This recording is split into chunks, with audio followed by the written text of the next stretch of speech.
লক্ষ্মীপুরের রামগতিতে জাতীয় সমাজতান্ত্রিক দল জেএসটি নির্বাচনী জনসভায় যাওয়ার পথে নেতাকর্মীদের ওপর একাধিক স্থানে হামলা ও গাড়ি ভাঙচুরের ঘটনা ঘটেছে। এতে দুজন গুলিবিদ্ধ সহ অন্তত ১৫ জন আহত হয়েছেন। ভাঙচুর করা হয়েছে অন্তত ১৬টি বাস ও মাইক্রোবাস। সোমবার সন্ধ্যা পর্যন্ত রামগতি উপজেলার রামদয়াল বাজার, আজাদনগর ও রামগতি বাজার সহ উপজেলার বিভিন্ন স্থানে এসব হামলার ঘটনা ঘটে। গুলিবিদ্ধ একজন নোয়াখালী জেনারেল হাসপাতালে চিকিৎসাধীন। এই ঘটনায় রামগতিতে অতিরিক্ত পুলিশ মোতায়েন করা হয়েছে। স্থানীয়রা জানান, লক্ষ্মীপুর ৪ আসনের জাসদের প্রার্থী ফেরদৌসী আক্তার তানিয়া রবের জন্য আলেকজান্ডার সরকারি মডেল পাইলট উচ্চ বিদ্যালয় মাঠে নির্বাচনী জনসভার আয়োজন করা হয়। সেই সভায় অংশ নিতে যাওয়ার সময় পথে নেতাকর্মীদের গাড়ি বহরে হামলা ও ভাঙচুরের ঘটনা ঘটে।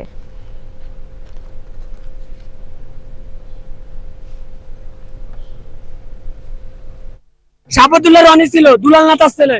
আমরা আমাদের গাড়িতে অতর্কিত ভাবে হামলা করার পর আমরা যখন গাড়ি থেকে নামতেছি তখন আমাকে জুড়ে ধাক্কা দিয়ে পালা দিচ্ছে।